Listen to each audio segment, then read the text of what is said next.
آج کے خطبے میں پچھلے جمعے کچھ بات آپ سے میں نے کی تھی موسیٰ علیہ السلام کے قصے کے بارے میں. وہاں سے جہاں ہم بات چھوڑ گئے تھے وہاں سے کچھ مزید آگے بات آپ سے مجھے کرنی ہے. تو مجھے معاف کر دیجیے. فغفر لہ، اور اس کی بنیاد پر اللہ تعالیٰ نے انہیں معاف کر دیا. فغفر لہ، یہ آخری بات اس پہ ایک اور خطبہ کے بھی انشاءاللہ میں بھی اگلے ہفتے کریں گے کہ اللہ تعالیٰ نے جب انہیں معاف کیا ہے تو کیا انہیں معلوم تھا کہ اللہ تعالیٰ نے انہیں معاف کیا کہ نہیں.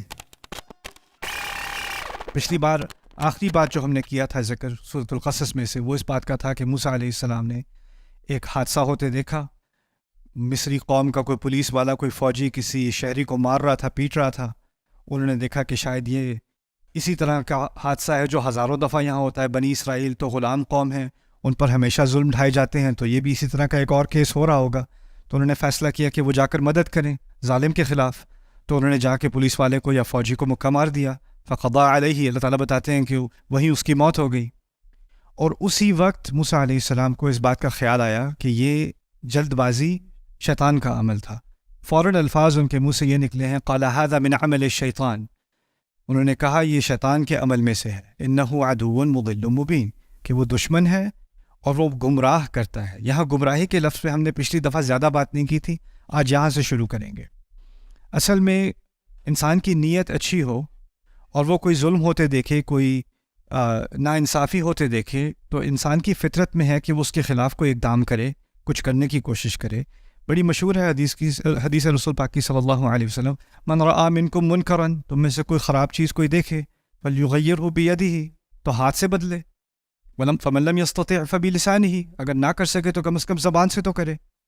ومن لم یستطع فبقلبہ، اور نہ کر سکے تو کم از کم دل میں تو اس کو بری لگے. وذالک اضعف الایمان، وہ ایمان کی سب سے کمزور حالت ہے. تو یہ تو ہم سب کو معلوم ہے کہ اگر کوئی برا ہو رہا ہے اور آپ بس کھڑے تماشا دیکھ رہے ہو تو یہ ایمان کے خلاف ہے. اگر آپ میں صلاحیت ہے تو اس کو روکنے کی کوشش کرو، اور اگر ایسی صلاحیت نہیں تو کم از کم اس کے خلاف بول تو دو. ایسا مت کرو، کچھ پکار تو دو. اور اتنی بھی نہیں ہے تو کم از کم دل میں تو تکلیف ہونی چاہیے. یعنی آپ چل رہے ہو، گاڑی چلا رہے ہو، کچھ خراب چیز ہوتے دیکھ رہے ہو اور آپ کے دل پہ کچھ اثر بھی نہیں ہوا، آپ چلتے چلاتے گئے، وہ کم از کم ایمان کی نشانی بھی نہیں ہے اس انسان کے اندر، جس کو فکر ہی نہ ہو، اس کو خیال تک نہ آئے. ایک تو ہے نا کہ روک کے گاڑی اس کے بچے کی مدد کرنے کی کوشش کرے یا کچھ ہیلپ کرنے کی کوشش کرے. ایک ہے کم از کم کھڑکی نیچے کر کے کچھ کہہ تو دو. نہیں کرو بھائی، ایسا کیا کر رہے ہو، کم از کم زبان سے. لیکن اگر اس میں سے کچھ بھی نہیں ہے اور احساس تک نہیں ہے تو وہ پھر ایمان کا نہ ہونے کے برابر ہے وہ چیز. تو جو موسیٰ علیہ السلام نے کیا وہ تو اصل میں ایمان کا تقاضا ہے. ان کے ہاتھ میں صلاحیت تھی، انہوں نے ایک غلط کام ہوتے دیکھا، انہوں نے اقدام کیا. تو اس میں ھذا من عمل الشیطان کس طرح ہے اور شیطان گمراہ کرنے والا کیسے ہے. اصل میں اللہ تعالیٰ نے ایک اور مقام پر ہمیں ایک حقیقت بتائی ہے، وَلَا تَقْفُ مَا لَيْسَ لَكَ بِهِ عِلْم، کہ جس چیز کا پورا علم نہ ہو اس کا پیچھا مت کیا کرو. جس چیز کا پورا یعنی علم نہ ہو تو اس کے پیچھے مت جایا کرو. ایک اور مقام پر اس کا اس سے کچھ تعلق بھی ہے یوسف علیہ السلام کے قصے میں جانے سے پہلے اگر میں آپ سے کہوں کہ کسی کے خلاف یا جھوٹا ثبوت لگا کر اس کو جیل میں بھجوا دیا گیا، کسی کے خلاف جھوٹا ثبوت اور پہ غلط الزام لگایا جان بوجھ کر اور وہ جیل میں ڈال دیا گیا. ہم میں سے کوئی بھی کہے گا کہ اگر ایسا کچھ ہوا ہے تو ناانصافی ہے، اس کے ساتھ زیادتی کی گئی ہے. یوسف علیہ السلام نے سورہ یوسف میں جھوٹا الزام لگوایا اپنے بھائی پر اور اس کی وجہ سے ان کو گرفتار کیا گیا اور ان کو رکھ لیا گیا. اگر میں آپ کو یہ نہ بتاتا کہ یوسف علیہ السلام کا عمل تھا تو آپ کو خود سے یہ خیال آتا کہ یہ بہت غلط بات ہے، ایسا نہیں ہونا چاہیے. اللہ تعالیٰ نے اس کے بیک گراؤنڈ میں، اس کے پیچھے کیا اصل میں ہو رہا تھا وہ ہمیں سمجھایا اور کہا ما کان لیوسف ان یأخذ اخاہ فی دین الملک. یوسف علیہ السلام کے لیے ممکن نہیں تھا کہ وہ اپنے بھائی کو اپنے پاس رکھ لیتے جو بادشاہ ہے اس کے قانون کے تحت. یعنی ان کی کوئی امیگریشن پالیسی تھی یا ان کی کوئی ریزیڈنس پالیسی تھی، اگر آپ وزٹر بن کے آئے ہوئے ہو تو آپ وہاں نہیں رہ سکتے. اور ان کو معلوم تھا کہ میں نے ہر حال میں اپنے بھائی کو اپنے پاس رکھنا ہے، تو انہوں نے اس تدبیر کا استعمال کیا. اور اس تدبیر کو ہم کہتے ہیں کہ یہ یوسف علیہ السلام کی تدبیر تھی، لیکن اس سے اوپر بھی اللہ تعالیٰ نے کہہ دیا کذالک کدنا لیوسف، ہم نے یہ تدبیر کی یوسف کے لیے. یعنی اللہ تعالیٰ نے اپنے اوپر اس تدبیر کو منسوب کر لیا. یہاں میں اس بات کا حوالہ اس لیے دے رہا ہوں کہ کبھی کبھار آپ کو بظاہر لگتا ہے کہ یہ چیز غلط ہے، لیکن آپ کو پورا قصہ نہیں معلوم، آپ کو جس 5% نظر آ رہا ہے. اس کی ایک تصویر ذہن میں سمجھ لیں. فرض کریں کوئی معلوم کرنا چاہ رہا ہے کہ اس کمرے کے اندر کیا ہو رہا ہے، ٹھیک ہے، یا آپ کسی کمرے میں آپ جاننا چاہتے ہیں اندر کیا ہو رہا ہے، تو جو چابی کا سوراخ ہے نا، اس میں سے آنکھ ڈال کے انسان دیکھنے کی کوشش کرے کہ اندر ہو کیا رہا ہے، اس کو کچھ نہ کچھ تو نظر آ جائے گا۔ اگر اس کو جو کچھ نظر آیا اس کی بنیاد پہ وہ گمان کرے کہ مجھے پوری حقیقت اس کمرے کی سمجھ میں آ گئی اور جو اشخاص ہیں اس کے اندر وہ سب سمجھ میں آ گیا، تو وہ اس کی غلطی ہے نا۔ اتنی سی معلومات کی بنیاد پر اگر وہ پورا فیصلہ کر لے تو اس نے جلد بازی کی ہے۔ تو یہی بات کہی جا رہی ہے، سمجھائی جا رہی ہے کہ ہم کبھی ہوتا کیا ہے کہ ہم کسی چیز کے بارے میں سنتے ہیں، جو کچھ آپ سنتے ہیں کسی اور کے بارے میں، آپ کو 1% معلومات ہے، اتنی سی معلومات ہے آپ کے پاس، اس کی بنیاد پہ آپ کہیں یہ تو بہت بڑی بات ہے، یہ تو بہت اچھا ہوا، آپ نے فوراً فیصلہ کر دیا۔ اس فیصلے میں جلد بازی کبھی کوئی عمل سے کرتا ہے، کوئی اپنی زبان سے کرتا ہے، کوئی اپنے دل سے کرتا ہے، لیکن معلومات نہ ہونے سے پہلے اگر انسان فوراً فیصلہ کر لے تو وہ اس کی غلطی ہے، وہ اصل میں اس کی غلطی ہے۔ اچھا، اب ہوا یہ کہ موسیٰ علیہ السلام کو اس بات کا اندازہ ہو گیا کہ نیت اچھی پھر بھی ہو لیکن معلومات پوری نہ ہوں تو فیصلہ کرنا اور فیصلے میں جلد بازی کرنا یہی شیطان کے ہیلوں میں سے ایک ہیلا ہے، اس کی ایک تدبیر ہے انسان کو برباد کرنے میں۔ تو ان کو اس بات کا احساس ہوا اس کم عمری میں بھی کہ اس طرح جذبات کو سے کھیلا جاتا ہے، شیطان ان سے کھیلتا ہے اچھی نیت کو برے کام کے لیے استعمال کرنے میں۔ ھذا من عمل الشیطان، اسی طرح وہ گمراہ کرتا ہے، انہ عدو مضل مبین۔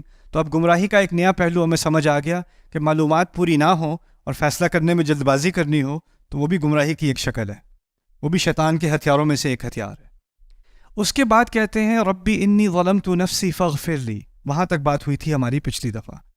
میرے رب، اس میں کوئی شک نہیں کہ میں نے ہی اپنے نفس پر ظلم کیا ہے، اب میں نے اپنے نفس پر ظلم کیا ہے۔ اچھا ٹھیک ہے، یہ الفاظ اصل میں ایک طرح سے سمجھ لیں ان کی گونج جو ہے وہ شروع ہوتی ہے آدم علیہ السلام کے الفاظ سے، ربنا ظلمنا انفسنا، وہ انہی الفاظ کی طرح کی یہ الفاظ ہیں، ہم نے اپنے اوپر ظلم کیا۔ یہاں انہوں نے غلطی کی ہے، ٹھیک ہے، غلطی کسی اور انسان کے خلاف ہے، وہ مرا ہے، اس کا قتل ہوا ہے، لیکن پہلا جرم انسان کا کسی اور کے خلاف نہیں ہوتا، اپنے خلاف ہوتا ہے۔ اسی طرح کی مثال ایک اور جگہ اللہ تعالیٰ دیتے ہیں کہ جب عائشہ رضی اللہ تعالیٰ عنہ کے بارے میں طرح طرح کی باتیں کی گئی تھیں اور لوگوں نے کچھ باتوں کو سنا، کچھ اس سے متاثر بھی ہوئے، کچھ نے کہا کیا کتنی بری بات ہے کہ لوگ ایسی باتیں کر رہے ہیں، کچھ کے ذہن میں برا گمان بھی آ گیا۔ اس کے بارے میں اللہ تعالیٰ نے کہا لولا اذ سمعتموہ ظن المؤمنون والمؤمنات بانفسہم خیرا، کہ جب تم نے وہ بات سنی تھی تو تمہیں اپنے بارے میں بہتر گمان کیوں نہ ہوا۔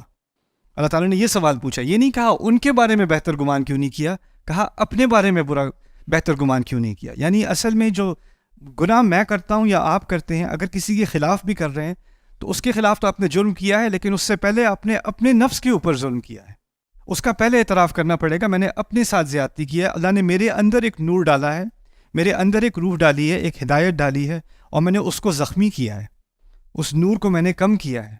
تو ربی انی ظلمت نفسی، میں نے تو اپنے اوپر ظلم کیا، میں نے اپنے اوپر زیادتی کی، فاغفر لی، تو مجھے معاف کر دیجئے۔ اب یہاں پر سوچنے کی بات یہ ہے کہ موسیٰ علیہ السلام، اس وقت میں یاد دہانی کے لیے آپ کو بتا رہا ہوں کہ ان کو جو نبوت اور رسالت کا جو منصب ان کو ملا تھا، وہ مصر سے جانے کے بعد، شادی ہونے کے بعد، بچے ان کے ہو چکے تھے، ان کو جا کے وہ آگ نظر آئی ہے پہاڑی کے اوپر جو صرف انہی کو نظر آئی ہے، وہاں جاتے ہیں تو اللہ تعالیٰ ان سے ہم کلام ہوتے ہیں، اس عمر میں جا کے وہ رسول بنے ہیں جب اللہ تعالیٰ نے انہیں چنا ہے۔ وَأَنَا اخْتَرْتُكَ فَاسْتَمِعْ لِمَا يُوحَىٰ إِنَّنِي أَنَا اللَّهُ، وہ کلام جو سورۃ طٰہٰ میں بھی ہے، قصص میں بھی ہے اور مقامات پر بھی ہے۔ لیکن ابھی یہ نوجوان آدمی ہیں، ابھی یہ رسول نہیں بنے، نہ یہ ابھی نہیں نبی ہیں۔ اس کا مطلب کیا ہے کہ ان پر ابھی وحی نہیں آ رہی، ان کا یہ قصہ نبوت سے پہلے کا قصہ ہے۔ اس بات کو یاد رکھنا بہت اہم ہے اس واقعے کو سمجھنے کے لیے۔ انہوں نے جب معافی مانگی ہے، اپنی غلطی کی، تو وہ ایسے ہی ہے جیسے کوئی بھی مسلمان جو نبی نہ ہو، کوئی بھی مسلمان معافی مانگتا ہے اپنی غلطی کی۔ عام مسلمان میں اور نبی میں کیا فرق ہے کہ نبی سے اللہ تعالیٰ ہم کلام ہوتے ہیں، نبی کو غیب سے خبر آ جاتی ہے، نبی کو معلوم ہو جاتا ہے کیا کرنا ہے کیا نہیں کرنا، اس کو براہ راست کمیونیکیشن ملتی ہے۔ میں جب اللہ تعالیٰ سے دعا کرتا ہوں کہ مجھے معاف کر دے میرا رب، مجھے کوئی براہ راست کمیونیکیشن نہیں آ رہی کہ میں معاف ہو گیا یا نہیں ہوا، مجھے کوئی ضمانت نہیں آ رہی۔ میں نے استغفار تو کر لی ہے، لیکن مجھے کیسے پتہ چلے کہ اللہ نے معاف کیا یا نہیں کیا؟ ہو سکتا ہے میں نے بڑی استغفاریں کر لی، لیکن دل میں رہتا ہے خیال کہ پتہ نہیں اللہ نے یہ قبول کی ہوگی کہ نہیں، اتنا بڑا گناہ ہے، اتنی بڑی غلطی مجھ سے ہو گئی ہے، کیسے معاف ہو جائے گی؟ میں کچھ اور جتنا بھی کر لوں شاید یہ کافی نہیں ہے، شاید میرا دل اتنا پاک نہیں ہے کہ اللہ اس کو قبول کر لے، شاید میری استغفار میں کوئی کمی ہے، شاید میری اچھے اعمال میں، کیونکہ اللہ نے ایک اور مقام پر کہا ہے سبحانہ و تعالی ان الحسنات یذہبن السیئات، اچھے اعمال برے اعمال کو مٹاتے ہیں، تو شاید میرے اچھے اعمال اتنے اچھے ہیں ہی نہیں کہ وہ اس برے عمل کو مٹا سکیں. تو آپ کو اپنی استغفار پہ شک کہ شاید وہ اتنی اچھی نہیں ہے، پھر اپنے اعمال پہ شک، پتہ نہیں حج قبول ہوا ہوگا کہ نہیں ہوا ہوگا، یہ عمرہ اللہ نے مانا کہ نہیں مانا، یہ روزے رمضان کے مانے گئے کہ نہیں مانے گئے، میری نیت پوری طرح پاک تھی یا نہیں. ہر معاملے میں انسان اپنے آپ پہ شک کرنے لگے کہ شاید اس کا معیار ایسا نہیں ہے کہ اللہ اس کو قبول کرے.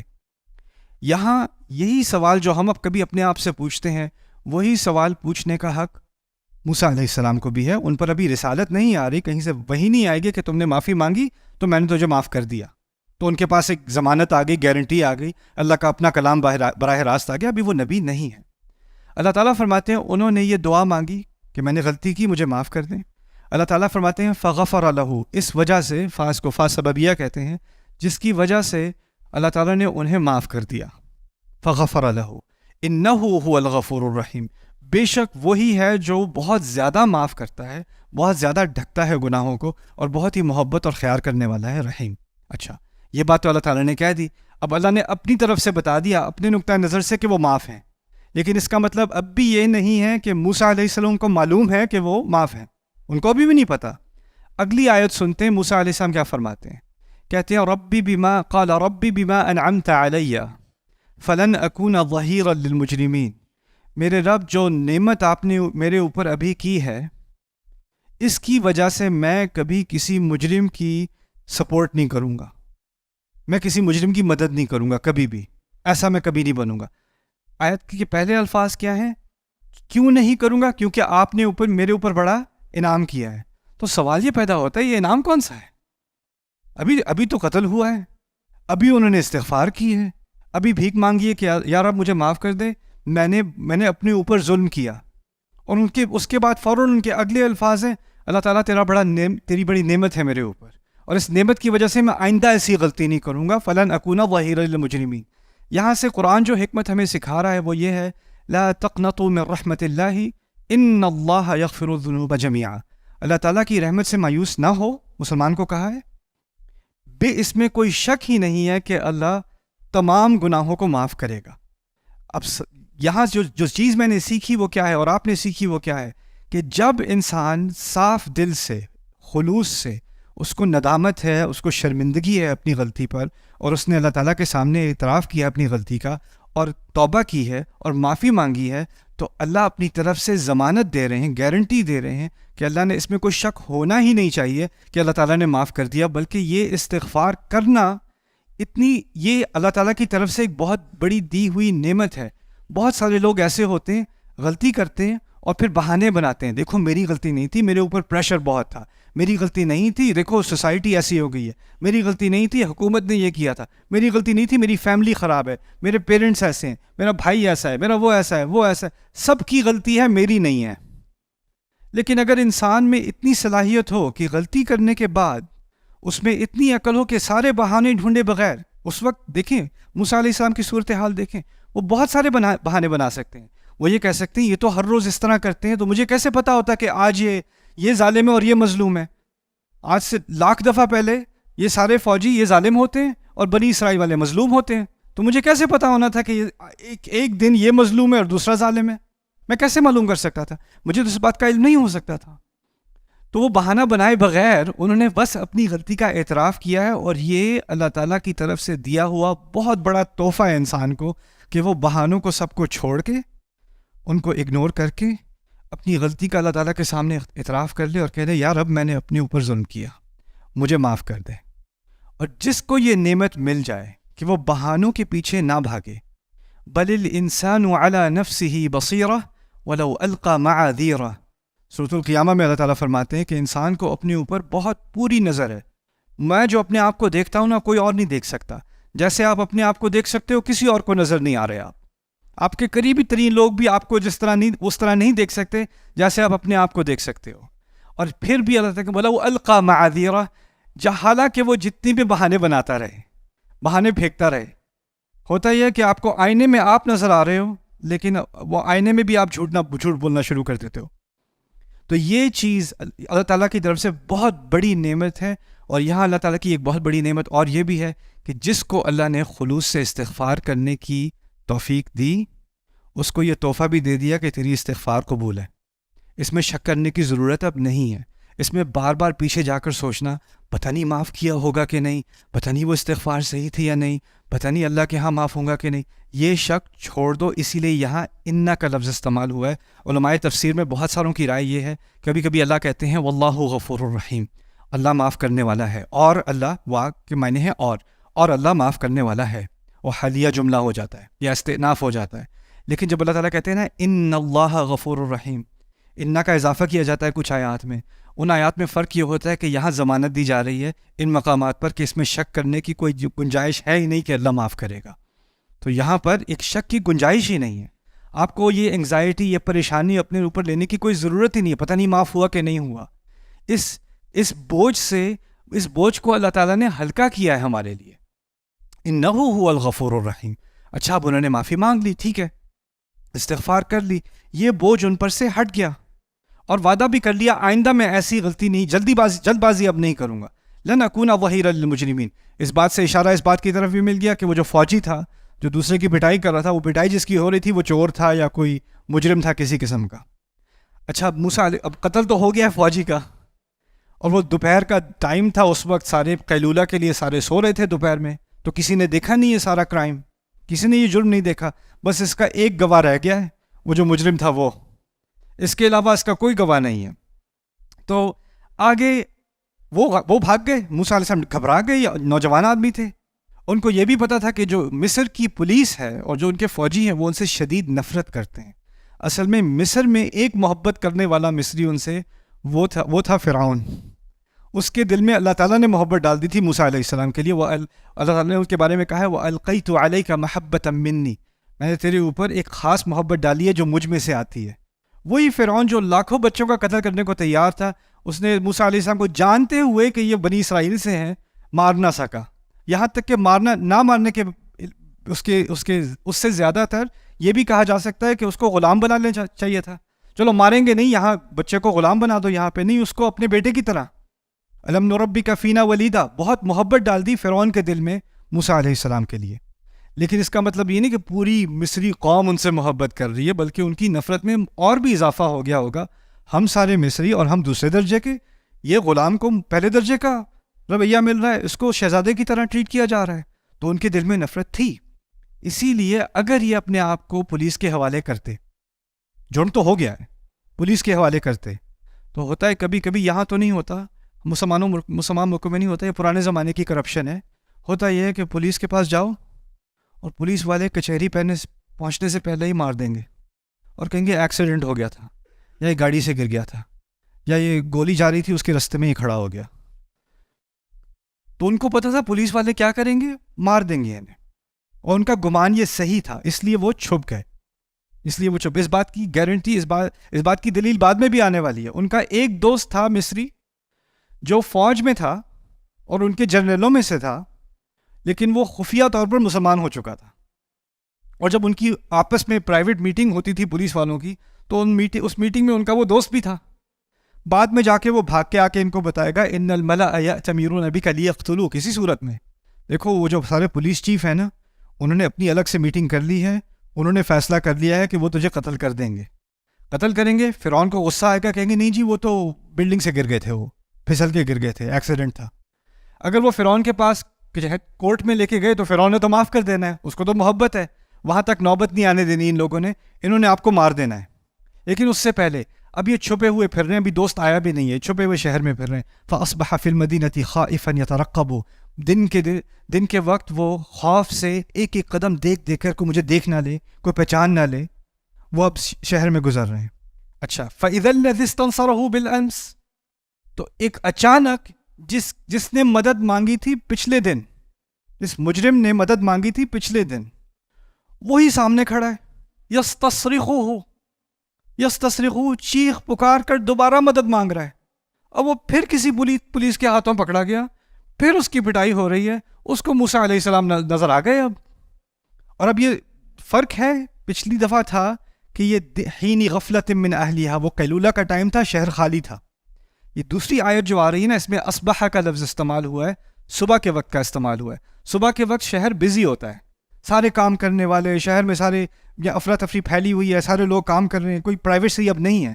لیکن وہ مارا جا رہا ہے وہاں پر، اور اس نے ان کو بلایا، موسیٰ آپ نے جو کل مدد کی تھی اپنے مسلمان بھائی کی، ایک دفعہ اور امت کی حمایت میں کھڑے ہو جائیں دوبارہ اس کافر کے خلاف. آئیے ایک اور کافر ہے آپ کے لیے، اس کو بھی اپنا مبارک مکہ ماریں آپ. یستصرخہ، چیخ پکار کر ان کو بلانے لگا.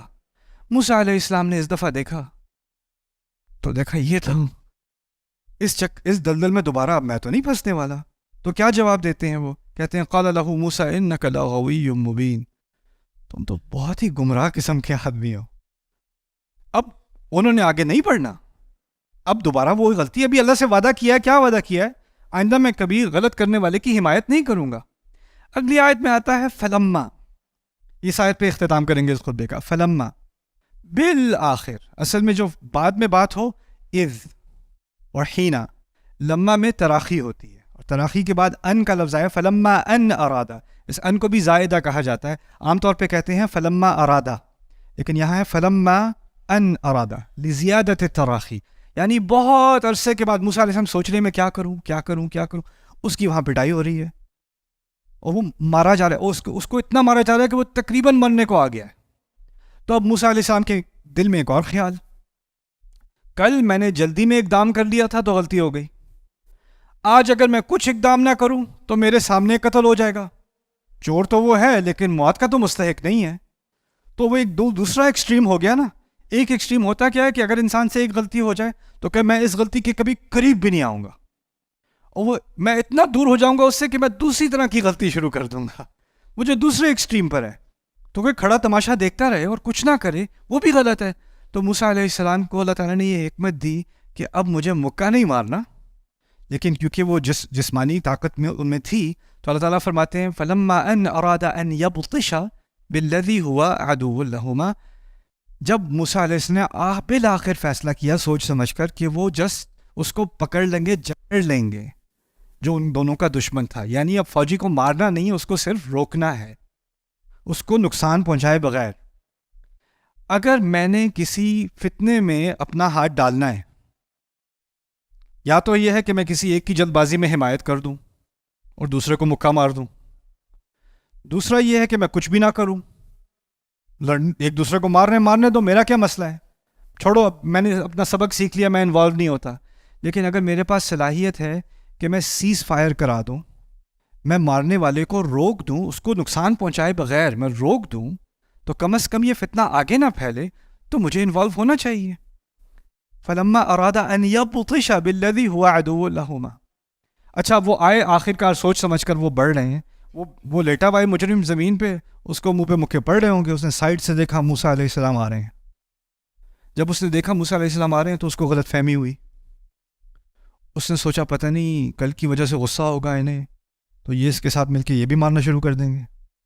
تو یہ فوجی کے تو میں 20-30 مکے کھا لوں، ان کے مکے کا وہ ایک بھی لگ گیا تو کام ہو جانا ہے. تو اب اس کو لگا کہ یہ تو ایمرجنسی ہے بھائی، جان بچانی ہے، اب میں کیسے جان بچاؤں؟ موسیٰ آ رہے تھے اس کو بچانے علیہ السلام، وہ سمجھ رہے اس کو مارنے آ رہے ہیں. اس کو غلط فہمی ہو گئی. اس نے کیا کیا، فوراً آواز پکارتا ہے اونچی آواز میں، یا موسیٰ اتريد ان تقتلنی، کیا تو مجھے قتل کرنا چاہتا ہے؟ کما قتلت نفسا بالامس، جیسے کہ تو نے کل قتل کیا تھا. سب کے صبح میں ہے، سارا رش ہے، سب لوگ آئے ہوئے ہیں، اور اس نے سب کے سامنے ان کے جرم کو ایکسپوز کر دیا. یہاں پہ ایک بڑی حکمت سکھائی ہے قرآن نے. کچھ لوگ ہوتے ہیں جن کی آپ بڑی اچھی نیت سے مدد کرتے ہو اور وہ آپ کو پھسلا کر اپنے جرم میں پھنسا لیتے ہیں، اور جب وہ آپ کو اپنے جرم میں پھنسا لیں، اب ان کے پاس یہ معلومات آپ کے خلاف ایک اختیار ہے، اور جب موقع ملے گا اپنی جان بچانے کا تو وہ آپ کو بڑی سہولت سے ذبح کرنے کو تیار ہو جائیں گے. تو فوراً سب کے سامنے کما قتلت نفسا بالامس ان تريد الا ان تكون جبارا في الارض وما تريد ان تكون من المصلحين. آپ تو بس یہاں اپنی زبردستی کرانے آئے ہیں، ہاں؟ آپ کو اصلاح کرنے نہیں آیا یہاں پہ. سارا فوکس اس کے. اب جو پولیس والا تھا جو چور کو پکڑ کے اس کو مار رہا ہے، اس کو بھی پتا ہے کہ اس کا فیلو پولیس آفیسر کل مارا گیا تھا اور اب اس کو اس کا قاتل مل گیا. تو یہ کیس تو چھوٹا ہے نا اس کے مقابلے میں. تو سارا زور اب آئے گا کس کی طرف؟ موسیٰ علیہ السلام کی طرف. اور اسی بات کا علم تھا اس مجرم کو. یہاں جو بات اللہ تعالیٰ نے ہمیں سمجھائی اس میں بہت ساری حکمتیں ہیں، لیکن اس میں کم از کم ایک حکمت یہ ہے کہ ہمیں بھولا نہیں ہونا. کوئی رو رہا ہے، کوئی مدد مانگ رہا ہے، کوئی ٹھیک ہے ہو سکتا ہے واقعی اس کو مدد کی ضرورت ہو، لیکن جس طرح آپ پوری معلومات دیے بغیر کوئی اقدام نہیں کر سکتے، اسی طرح پوری معلومات سمجھے بغیر اور ساری سچویشن کو سمجھے بغیر آپ کسی کے باتوں میں نہیں آ سکتے. آپ باتوں میں نہیں آ سکتے، آپ کو بہت نقصان ہو جائے گا اس کا. تو قرآن نے ہمیں اچھائی کا تو حکم دیا ہے، اور قرآن نے ہمیں اور ہمارے دین نے ہمیں دوسرے کے بارے میں حسن ظن کرنے کا حکم تو دیا ہے، لیکن تجربے سے سیکھنے کا بھی حکم دیا ہے. جس کا تجربہ ہو چکا ہو اس کو بھولا نہیں ہونا. پھر نہیں آپ کو نیت پہ شک نہیں کرنا چاہیے. نیت پہ شک نہیں کر رہا، میں اپنے عقل پر اعتماد کر رہا ہوں اور اپنے تجربے پر اللہ تعالیٰ نے جو تجربہ سکھا دیا ہے اس پر اعتماد کر رہا ہوں. تو اللہ تعالیٰ میں اس قرآن میں جو قصے ہیں، اس میں جو حکمتیں ہیں، ان کو اپنی زندگی میں لانے کی توفیق دے. اور ہمیں خاص کر جو میں پہلی بات کر رہا تھا درمیان میں جو بات کی اس خطبے میں میں نے آپ سے، میں نے کیونکہ یہاں پاکستان میں بہت نوٹ کی ہے، لوگ بہت کہتے ہیں کہ میں نے استغفار کیا لیکن پتہ نہیں اللہ مانگے گا معاف کرے گا کہ نہیں. کیسے پتہ چلے کہ اللہ نے معاف کر دیا؟ اس کی کوئی علامت ہے کہ اللہ تعالیٰ نے؟ اس کی کوئی خفیہ علامت نہیں ہے. کوئی خواب میں نہیں آئے گا آپ کو، کوئی طوطا نظر نہیں آنے والا آپ کو، نہ کوئی بارش ہوگی ایک دن تو پتہ چل جائے گا کہ آپ معاف ہو گئے، یا جس صبح آپ کو اٹھیں گے اور پھر آپ کو خاص قسم کے بادل نظر آئیں گے. ایسی کوئی علامت نہیں آنے والی آپ کے لیے، ایسا کچھ نہیں ہونے والا. لیکن اللہ تعالیٰ نے قرآن میں یہ مسئلہ حل کر دیا ہے ہمارے لیے. جس نے اخلاص سے اچھے دل سے اللہ تعالیٰ سے مغفرت مانگی، اس نے اتنا بڑا جرم تو کیا نہیں ہوگا جیسا موسیٰ علیہ السلام سے ہو گیا. تو آپ کے گناہ کی جو بھی اس کا سائز ہے، اس سے کوئی فرق نہیں پڑتا. اس کی جتنی بھی مقدار ہے اس سے فرق نہیں پڑتا. فرق صرف ایک بات سے پڑتا ہے کہ آپ نے واقعی میں توبہ کی ہے کہ نہیں. اگر واقعی میں توبہ کی ہے تو تسلی کر لیں کہ اللہ تعالیٰ نے معاف کر دیا، اور اب آگے کی سوچیں کہ آگے اچھا کیا کرنا ہے. اس کے بارے میں بار بار سوچنے کے بجائے روز اسی غلطی کا خیال. یہ آخری بات یاد رکھ لینا، انسان معاف نہیں کرتا، اللہ معاف کر دیتا ہے. انسان آپ کی غلطی کو آپ کو بار بار یاد دلاتا ہے. مجھے پتہ ہے تم نے کیا کیا تھا، یاد ہے تم نے کیا کیا تھا، یاد ہے تم نے کیا کہا تھا، یاد ہے. وہ روز ذکر کراتا ہے آپ کو، یہاں تک کہ انسان کو یہ احساس ہوتا ہے کہ میں تو انسان ہی نہیں ہوں، میں بس اسی غلطی کا ایک انبار کھڑا ہوا ہوں. میرے وجود میں اس غلطی کے علاوہ کچھ ہے ہی نہیں، کیونکہ اس دوسرے انسان کو میری غلطی کے علاوہ کچھ نظر ہی نہیں آتا. میرا رب غلطی کو نہیں دیکھتا، دل کو دیکھتا ہے، اور دل کو دیکھنے کی صلاحیت دوسرے انسان کو نہیں دی. لیکن لوگ کبھی جرت کر کے ایسی باتیں بھی کر دیتے ہیں نا کہ اللہ تمہیں کبھی معاف نہیں کرے گا، یا میں اللہ سے کہوں گا تمہیں کبھی معاف نہ کرے، یا میں قیامت کے دن اللہ سے تمہاری شکایت کروں گا، دیکھنا تم جتنی بھی معافیاں مانگنا کافی نہیں ہے. لوگ اپنی طرف سے یہ لائنیں مارتے رہیں، ان کے الفاظ کی حیثیت اتنی ہے. اللہ کا کلام اونچا ہے. جب اللہ نے ضمانت دے دی تو آپ کو لوگوں کے الفاظ کی وجہ سے اپنے دل پہ باتیں نہیں لینی چاہیے. اسی لیے کہا اللہ تعالیٰ نے وَكَلِمَةُ اللَّهِ هِيَ الْعُلْيَا، اللہ کا کلام سب سے اونچا ہے. جب اللہ نے کوئی بات کہہ دی تو اس کی ٹکر میں کسی کے کامنٹ یا کسی کا تانا یا کسی کا الزام یا کسی کی طرف سے وہ بڑی ضمانت دے کے کہہ رہے ہیں اللہ آپ سے پوچھے گا. آپ کو کس نے کہا اللہ آپ سے پوچھے گا؟ آپ کو کہاں سے یہ علم ملا؟ یہ تو وَمَا كَانَ اللَّهُ لِيُطْلِعَكُمْ عَلَى الْغَيْبِ، اللہ تمہیں کوئی غیب کی خبر دینے والا نہیں ہے. اللہ نے تمہیں اور مجھے کوئی خبر نہیں بتائی کہ کس کا کیا حساب ہونا ہے قیامت کے دن اور کون بولے گا. کیسے کہہ سکتے ہو کہ قیامت کے دن میں یہ اللہ سے یہ کہوں گا یا یہ کہوں گی؟ جس دن اللہ تعالیٰ کہہ رہے ہیں لا یتکلمون الا من اذن له الرحمن، جس دن کوئی بولے گا ہی نہیں سوائے کہ اللہ الرحمن اجازت دے دے. ہمیں کسی کو ضرورت ہوتی کہتے نہیں. ویسے تو انسانیت نہیں بولے گی، لیکن پھر میں اللہ تعالیٰ کے سامنے ہاتھ اٹھا کے کہوں گا یا اللہ ایک سیکنڈ، اس کے بارے میں مجھے ایک بات بتانی تھی آپ کو، وہ پہلے سن لیں، پھر قیامت کا یوم قیامت شروع کرتے ہیں. یہ کیا نان سینس ہے، کیا مذاق ہے اللہ کے کلام کے ساتھ. تو ہمیں اللہ تعالیٰ کے کلام کو سنجیدگی سے لینا چاہیے، اور اس میں جو دھمکی ہے اس کو سیریس لینا چاہیے، اور اس میں جو تسلی ہے اس کو بھی دل تک لے لینا چاہیے. بارک اللہ لی ولکم فی القرآن الحکیم ونفعنی وإیاکم بالآیات والذکر الحکیم. I hope you guys enjoyed that video clip. My team and I have been working tirelessly to try to create as many resources for Muslims to give them first steps in understanding the Quran all the way to the point where they can have a deep, profound understanding of the Quran. We are students of the Quran ourselves, and we want you to be students of the Quran alongside us. Join us for this journey on BayyinaTV.com, where thousands of hours of work have already been put in. And don't be intimidated, it's step by step by step, so you can make learning the Quran a part of your lifestyle. There's lots of stuff available on YouTube, but it's all over the place. If you want an organized approach to studying the Quran beginning to end for yourself, your kids, your family, and even among peers, that would be the way to go. Sign up for BayyinaTV.com.